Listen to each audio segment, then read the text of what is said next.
Seguimos en ABA-TV, Abu-Infube. Bueno, yo la parte íntima no lo conozco, pero voy a hacer un análisis más o menos sociológico y politólogo histórico de Atanasio. Atanasio es un gran líder político, es un revolucionario, como bien ha dicho, pero es un revolucionario, los revolucionarios son en épocas. La época en que él está en el seminario de Barapá, hay que tener en cuenta que en el seminario en Guinea hay tres centros de formación de la élite: Banapá, Escuela Superior y La Salle. De esos tres, el que se puede decir crítico anticolonial siempre fue Banapá. De ahí surgieron los Eugenio Nkogo, surgieron los Obiambiko, surgieron los Gori, surgieron los Atanasio. Es decir, la iglesia hemos topado, pero es donde más conocimiento había de una ruptura con las huelgas. Las hicieron en Banapá, en La Salle de huelga nada, y Escuela Superior tampoco. O sea, los rebeldes venían de Banapá. Y Atanasio era un rebelde de su tiempo, como ha dicho también Gustavo Nerín. Y Atanasio tuvo una relación que es que él tuvo una experiencia panafricanista muy importante, porque él no solamente con Martha Mumie, pero también se codió con gente de la talla de Ahmed Ben Bella, como Nkrumah, Ahmed Sékou Touré, grandes referentes, Modibo Keïta. Él estuvo en foros internacionales. De hecho, estuvo en varios mítines de Martin Luther King en la Universidad de Howard University. Y lo que pasa es que creo que también a Atanasio le pasó lo que le suele pasar a los líderes que se exilian mucho, ¿no? Tarradellas y otros tantos líderes que se van al exilio, y que cuando vuelven las condiciones objetivas y subjetivas del interior del país han cambiado. Hay otros nuevos enfoques políticos, y esos enfoques políticos con el pragmatismo y la educación colonial, porque no olvides que las personas que se han educado en el colonialismo, aunque vivan en democracia, repiten esos roles muy intrínsecos. Y cuando Atanasio llega a Guinea, las masas están derribando la estatua de Barrera, del gobernador. No son ya esas masas que iban a tirarle flores. Y Atanasio también, un aspecto que tiene, la parte seductor, que lo ha dicho Bonjale. Él seduce a Castilla, seduce a Martin Luther King, seduce a Ben Bella, a gente de diverso signo político y demás. Y eso es una parte importante. Una cuestión muy importante de Atanasio es que con él se inicia el caos en Guinea. Él provoca el caos, su ambición política legítima, provoca el caos en Guinea, porque él se deja engañar. Él no seduce a Castilla, Castilla le engaña, le manda a hacer una gestión de la cual informa a Macías y de la cual le vende. Pero también Atanasio no es el único, porque Ondedu también fue vendido por Carro Blanco. Es decir, son sacrificados por parte de España para su continuidad política. Me parece que fue un gran político. Me parece que tenemos muchas evidencias de su vida. Lo que no tenemos son muchos historiadores o escritores o políticos que quieran. Hace poco Siale Yangani ha sacado un libro donde hace una buena biografía de Atanasio. Desde su punto de vista como atanasista que es, yo creo que le pone, vamos, decía que yo creo que tenemos suficientes elementos para hacer biografía de nuestros políticos. Lo que pasa, lo que no hay es objetividad, porque se hablan siempre desde los muertos. Guinea es el único país donde si alguien muere se le hace un homenaje. En China muere mucha gente, en Japón, y es decir, incluso se hacen listas de los padres de la patria donde están todos menos el único que fue el primer presidente del país. O sea, se hace desde unas vísceras. Entonces así no se puede, por el dolor no se puede. Yo creo que Atanasio Ndomion es un gran político, pero también fue un político que cometió muchos errores. Tú no puedes ir a hacer una campaña de Riomuni y no hablar por los Ontumu, no hablar en Fang, y hablar en la costa. Vas a perder. Es decir, pero más que los errores de Atanasio, fueron los aciertos de sus oponentes, porque supieron leer los nuevos tiempos, y él seguía hablando en castellano, en Niefan y en Mongomo, por ahí, y no sé, creo que fue uno de los pocos temas políticos, pero sí es un gran político guineano y es un gran panafricanista de su época. Forma parte de una élite franquista.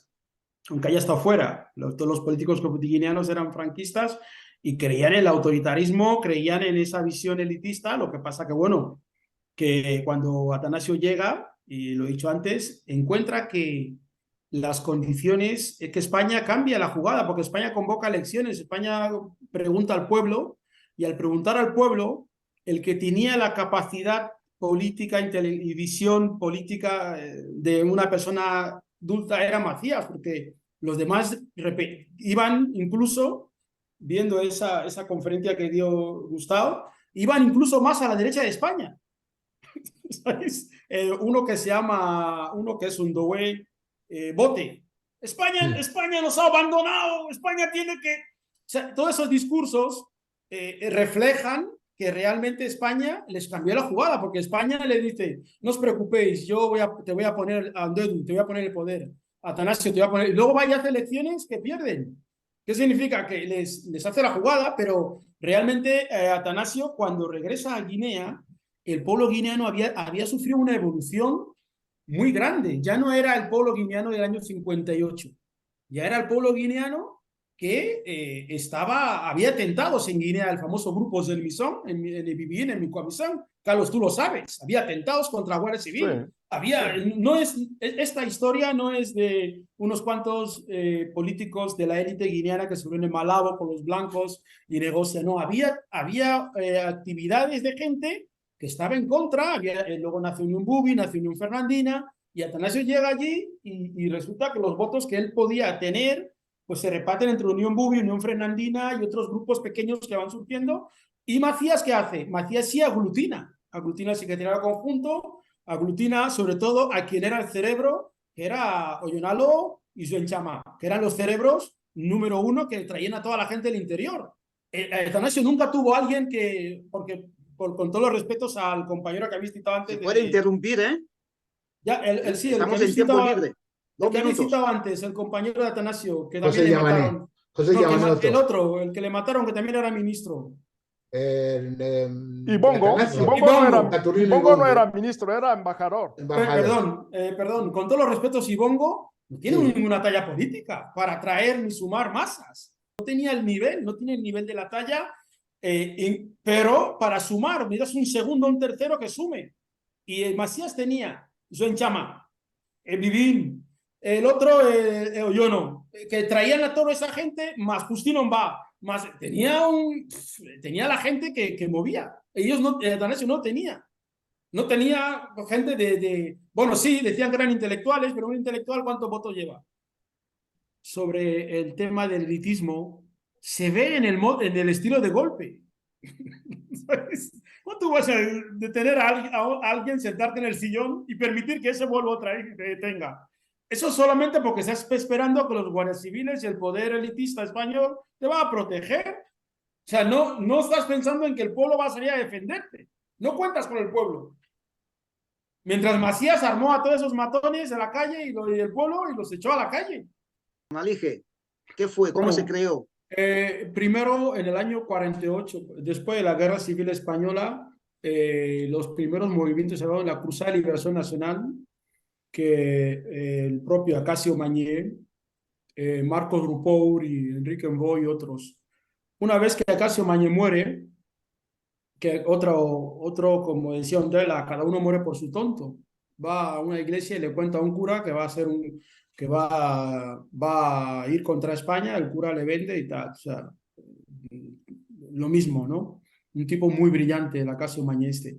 Entonces muere Acacio Mañé y se celebra una reunión en Puerto Irradier, actualmente Cogo, ¿no? Sí. Y ahí se decide, hay como dos facciones. Una facción, que es la que encabeza Atanasio, que es la que después transforman el grueso de la organización en Monalige, y la otra facción es la de Clemente Ateba, que van hacia el IPG, y otros que son radicales que están optando por la lucha armada, pero eran minoritarios. Estos van a Camerún y enrolan con la UPC de Marta, del marido de Marta, entonces Félix Munier y Unebe, y Rubén Unebe.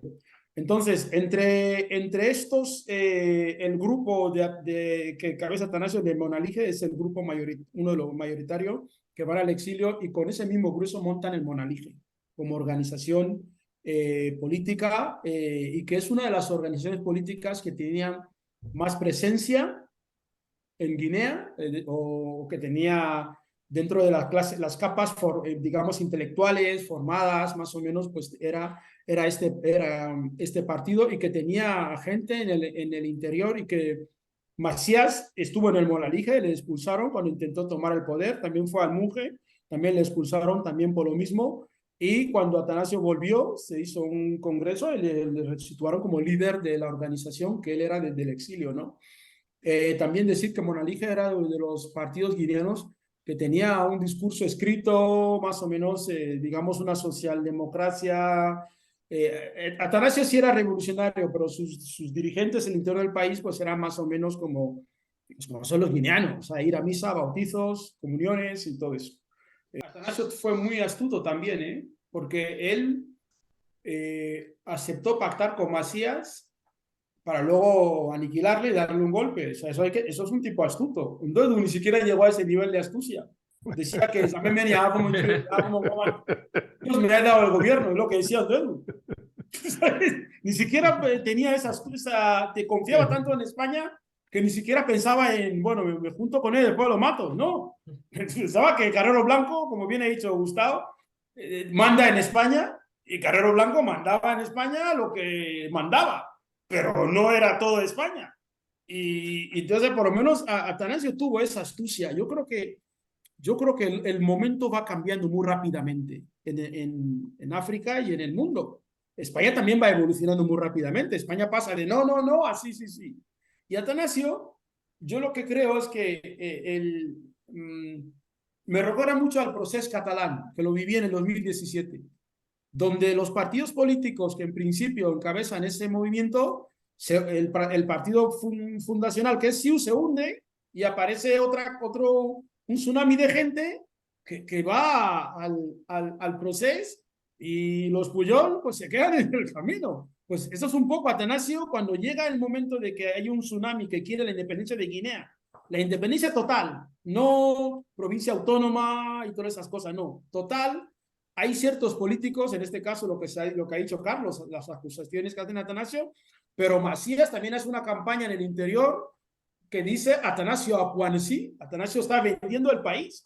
Entonces, ese tipo de campañas tienen que ver con que las personas que están esperando escuchar eso quieren que los blancos se vayan, no quieren democracia, no quieren que se vayan. Y los que están matizando, como ocurre hoy en Guinea Ecuatorial, ¿cuál es el debate de los políticos guineanos? La democracia.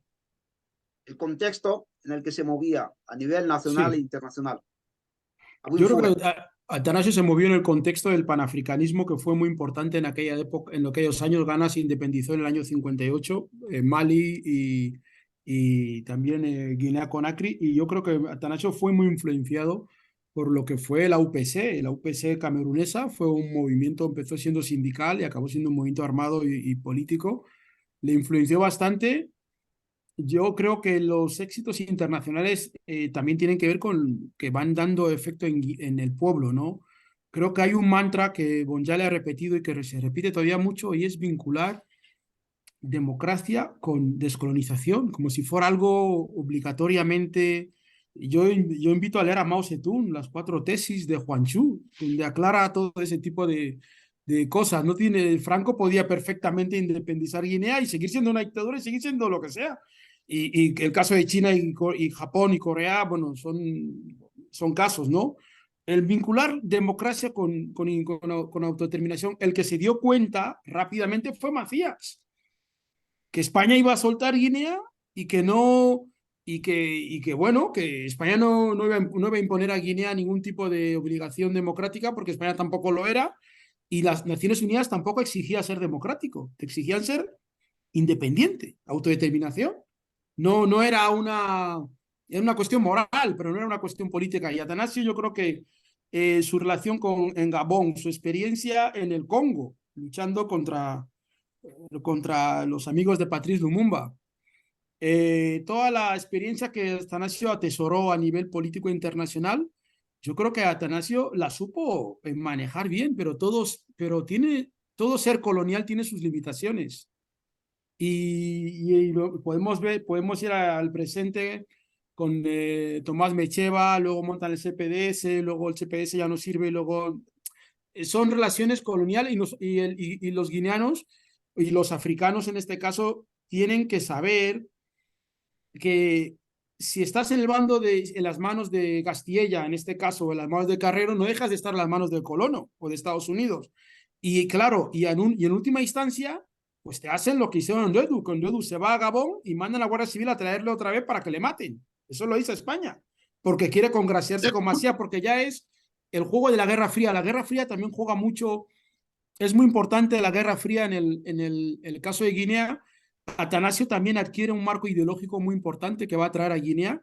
Lo que pasa que los llamados en marcha con Macías y los movimientos de los aliados de Macías le pasan por la izquierda en el nacionalismo, porque ellos ya van directamente a crear un Estado sin negociar con nadie, ¿sabes? Lo que los catalanes llaman, ¿cómo lo llaman? Tiene un nombre ahí, le dicen la unilateralidad. Claro, cuando los que llaman a la unilateralidad son los de Macías, el IPG, los demás, el otro quiere ir a ver a Castilla, Castilla le da un dinero para hacer un golpillo y tal, y fracasa y se lo quitan del medio. Pero yo sí creo que en el contexto internacional que vivió Atanasio, se debería más, debido a que la intelectualidad guineana es fascista, no, y que se vincula con el comunismo, con panafricanismo. Entonces, toda la época dorada de Atanasio no se investiga, porque es una época dorada panafricanista. Se investiga solo cuando muere. Pero todo lo que Atanasio hizo en Argelia, estamos hablando de la Argelia de Bémbela, ojo, que fue un trabajo impresionante para que Macías se tuviera que tragar a Marta Mumie, que era su pareja, que ahí yo la estaba diciendo que viniera para aniquilarla. O sea no es moco de pavo el trabajo que Atanasio hizo. Lo que pasa es que ese trabajo no interesa. No interesa porque es una perspectiva que lleva a cuestionar a los propios actores políticos. Seguimos en Abate con Agüín Fuber. Claro, yo quiero retomar el tema que decía Gustavo, es que el papel de Atanasio como ministro fue un auténtico fracaso. Si tenemos en cuenta el contexto que está escribiendo Gustavo, o sea, Guinea, Macías dice que el presupuesto es lo que cuesta un delantero centro de Barcelona. Claro, porque España se ha sacado todo el dinero de los bancos, el Palacio Presidencial de Macías no tiene muebles, se han llevado hasta el papel de las paredes. Macías está con el agua hasta el cuello porque además dirige una televisión española, una televisión guineana que se dedica a despotricar el presidente de la República, como si TV3 hablara mal todos los días de Torra o de no sé qué. Pues eso pasaba en Guinea. Entonces, claro, Macías, esos funcionarios de televisión española son pro-españoles. Los funcionarios del banco dan el dinero a España. Entonces, Macías tiene un ministro de Asuntos Exteriores que se supone que es el que tiene que ir a hablar con el enemigo para negociar, para tal, y se pasa al enemigo y fracasa, porque además no consigue el propio Atanasio, no consigue ni negociar el presupuesto, ni siquiera que España alivie, bueno, las banderas que se ha comentado, lo que ha comentado Bonjale. España está tan cómoda en el nuevo país que tiene hasta 7, 8 banderas por toda la ciudad. O sea, es decir, Atanasio no, como ministro de Asuntos Exteriores de Guinea, no cuando fue activista internacional de Guinea, no consiguió realmente resolver nada y solo le quedó la última solución. Bueno, pues tenemos que hacer un golpe de Estado. Y entonces se va a Madrid, se sienta ahí en Castellana número 3 con Castilla, y Castilla le diría: oye, este se ha vuelto loco, tú eres un buen chico, tú quieres a España y eres cristiano, este hombre muy comunista, sácalo, que es el lenguaje que los colonos hablan con sus trabajadores en las fincas, ¿no?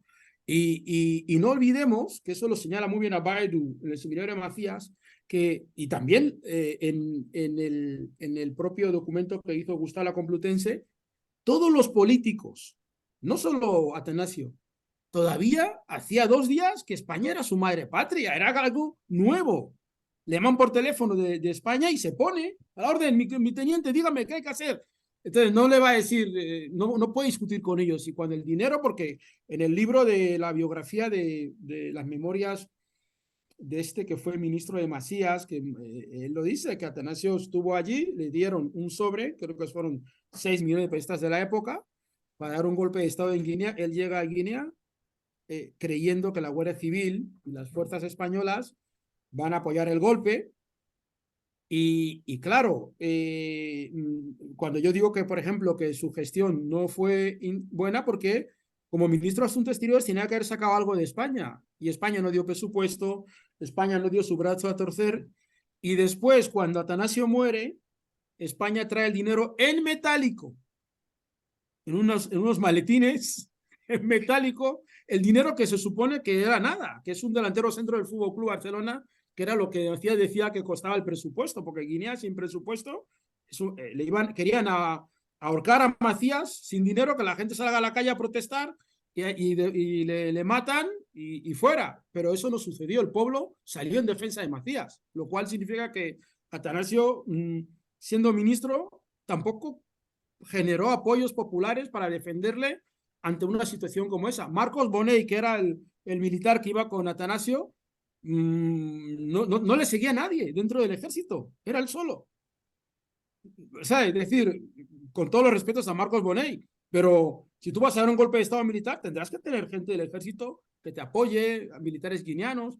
Todo era siempre confiado a que los poderes van a apoyar a una élite, digamos, una élite guineana que se ha formado y tal, y por tanto tiene derecho al poder. Atanasio, hasta el último momento de su vida, creía que él era el gobernador natural de Guinea, el que no como decían pero más o menos en esa línea de que por su trayectoria... Seguimos en Aba TV, a buen fútbol. Sí, a mí me cuesta mucho creer que alguien, sobre todo porque los que hemos estado en el activismo negociando con poderes públicos españoles, sé cómo se refieren a esas cosas. Tuve negociado desde políticos de Madrid y Barcelona y sé perfectamente que ese lenguaje que manejan con los inmigrantes es el mismo que manejaban con Atanasio, y muchos de estos personajes como Atanasio y los políticos guineanos actuales que han nacido en la esclavitud, la dictadura, en el colonialismo, tienden a creer bueno, tenemos aquí en España algunos políticos que han intentado golpes de Estado en Guinea, negociando con Aznar en los mismos términos. Tú me dijiste ya, pero eso fue cuando estaba la oposición, lo siento. ¿Sabes? Ese tipo y Carlos, tú los conoces a todos y creo que también todos los que están aquí los conocéis. No es nuevo, no es nuevo, ¿vale? Que si Croacia, que si no sé qué, que todo es lo mismo, es siempre como algo muy raro. La única diferencia es que Severo Moto no se dejó matar en Croacia, pero es la misma película de siempre. Hay que congraciarse con Macías o con Obiang, y siempre hay alguien que hay que dejar en el camino, ¿no? Bueno, pero dicho esto, yendo al tema en sí del golpe de Estado, hay un jugador de fútbol de la selección camerunesa que se llama Etame, cuyo padre estaba en la telefonía de Guinea, fue el que recibió el telegrama ese famoso que ha dicho Gustavo. Y claro, y también hay que tener en cuenta que el contexto político en Guinea, en África, era de un nacionalismo exacerbado, o sea, un nacionalismo total. Es decir, que no, como ahora los historiadores quieren cambiar la historia, esta gente de la UNED que nos dicen que Macías estaba solo, no, Macías estaba en el 99% de la gente con él. Y eso, Bonjale y Carlos, que habéis vivido en situ esas cosas, lo sabéis. Tú mismo, Carlos, has ido ahí a cantar en su nombre, tú sabes. Es decir, había un apoyo popular, igual que había un apoyo popular en Croacia cuando Milosevic. O sea, no es que Milosevic apareciera por ahí solo con una nave espacial y convenciera a todo el mundo de que hay que hacer un genocidio. No. Había un apoyo popular y había gente que defendía en contra del golpe, porque además era la propaganda que usaba Macías, defensa del país frente al imperialismo, todo ese mensaje, ¿no? ¿Cómo se dice ahora? Els carrers siempre serán nostras, ¿no? O sea, toda esa cultura existe en un contexto de alguien de un país que sale nuevo y al mismo tiempo había también sectores guineanos que querían volver al antiguo régimen. Edmundo Boció era uno de ellos, Onduedu era uno de ellos, mucha gente que todos conocemos y que llamamos demócrata o víctima o lo que sea, también tenían derecho a, porque ellos habían vivido con el colono toda la vida, también podían decir, hoy en día hay políticos en España que dicen que si Obiang sale, lo que van a hacer es restaurar la colonización. Y eso no son cuatro gatos. También había sectores en Guinea y hay un choque entre los sectores que quieren restaurar o mantener una Guinea así y los, por ejemplo, Yabui es uno de los que hace homilías en contra de Macías, no votar a Macías comunista. Yo tengo ese, ¿cómo se llama? Yo tenía ese documento, no sé dónde lo tengo, un documento real, no votar a Macías comunista y ser parte de las iglesias. Había la iglesia, por ejemplo, había sectores del ejército, y hay documentos que todo el mundo sabe que días antes del golpe, Atanasio y Bongo y el propio militar se pasean por los cuarteles de la Guardia Civil, ejército en Guinea, y le dicen a los blancos, no os preocupéis, esto está a punto de cambiar, ya en poco tiempo esto va, ya no tal, o sea, como estando seguros, y yo me niego a creer que esa seguridad se la inventara Atanasio solo.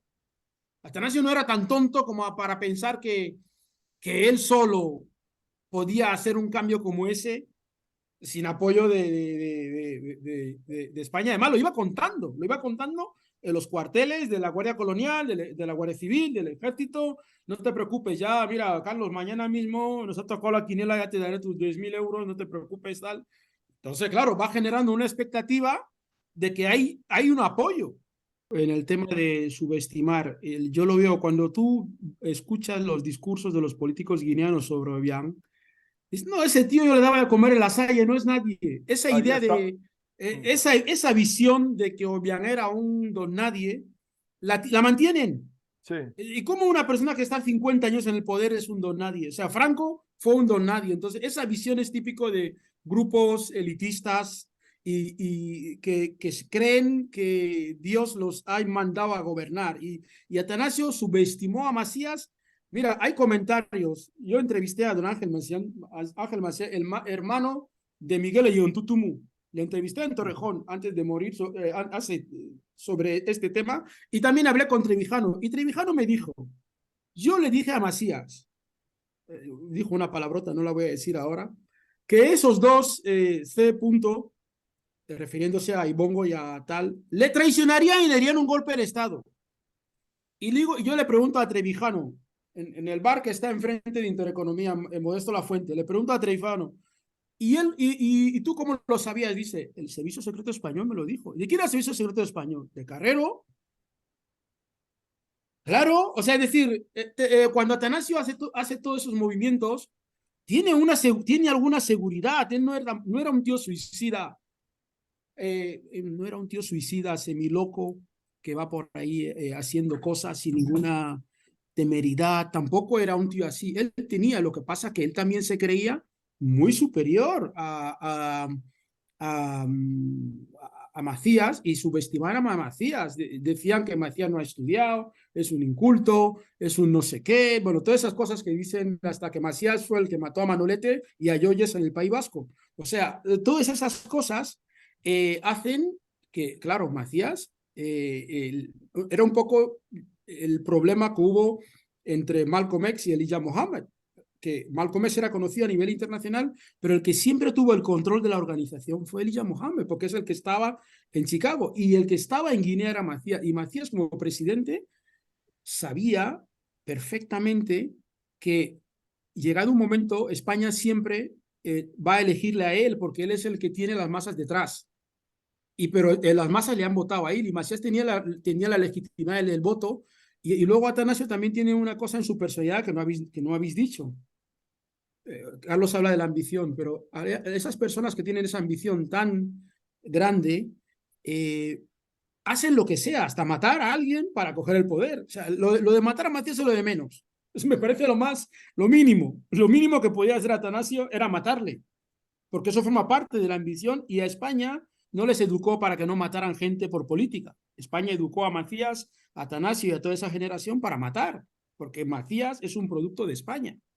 Es el fantasma que aparece de repente en tu casa cuando tú estás haciendo una fiesta de cumpleaños. Ese es Macías. Es un producto de España, es un producto de lo que los españoles crearon y de Atanasio, de haber tomado el poder, que lo podía haber hecho porque ya había detenido a ciertas personas claves, ¿no? Si no, debía ejecutar a Macías. Es que no había otra solución. Sobre todo por un contexto que habéis dicho antes, tanto Bonjale como Gustavo, de que antes del golpe ya había una situación de detenciones, de cárcel, de muerte. O sea, no era una situación extraña lo del golpe, ¿vale? Ya Ndoedou había sido encarcelado, el primero que murió fue un señor de Mongomo, que fue muerto al Diputado, mes. sí. Sí, al mes de un diputado. O sea, ya había una situación y al mismo tiempo España también, durante 48 horas, acordaros, que volvió a recuperar Guinea. España durante 48 horas voy a ocupar Guinea. España tenía y la prensa española a través de la iglesia era incendiaria contra Macías, le llamaban comunista, todos los días en la televisión. Entonces, claro, había un clima de enfrentamiento clarísimo en el país, como ocurre en cualquier país donde hay dos bloques enfrentados. Seguimos. Claro, y las milicias en marcha con Macías lo que hacían era pues defender a un sector.